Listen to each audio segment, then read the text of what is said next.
ఇక్కడ చూపిస్తున్న పొలంలో మీరు జింక్ ధాతు లోపాన్ని క్లియర్గా గమనించవచ్చు. అసలు వరిలో ఈ జింక్ ప్రాముఖ్యత మనం చూసినట్లయితే, జింక్ కానీ మీరు అప్లై చేసినట్లయితే గింజ నాణ్యత పెరగడం, వాతావరణానికి తట్టుకోవడం, అలాగే ముఖ్యంగా తాలు గింజలు రాకుండా గ్రెయిన్ ఫిల్లింగ్కి ఉపయోగపడుతుంది. ఇప్పుడు ఈ లోపాన్ని ఎలా గుర్తించాలి అని చూస్తే, ఇది నాట్లు వేసిన 20 నుంచి 50 రోజుల్లో ఈ సమస్య వస్తుంది. జింక్ లోపం వచ్చిన మొక్కల్లో మొదట 2-3 ఆకులు పసుపు రంగులోకి మారిపోవడం జరుగుతుంది.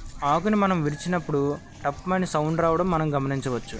దీని తీవ్ర స్థాయిలో ఆకులు ఇక్కడ చూపిస్తున్న విధంగా కైరా డిసీజ్కి దారితీస్తుంది.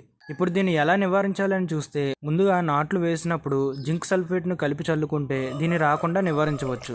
ఒకవేళ ఇది నాట్లు వేశాక మధ్య దశలో వస్తే చీలేటెడ్ జింక్ ఈడిటిఏని స్ప్రే చేసుకోవడం వల్ల ఫాస్ట్గా పంట అయితే రికవర్ అవుతుంది. ముందుగా చెప్పిన జింక్ సల్ఫేట్లో జింక్ 21%, అలాగే సల్ఫర్ 15% ఉంటుంది. అలాగే చీలేటెడ్ జింక్లో జింక్ 12-14% ఉంటుంది.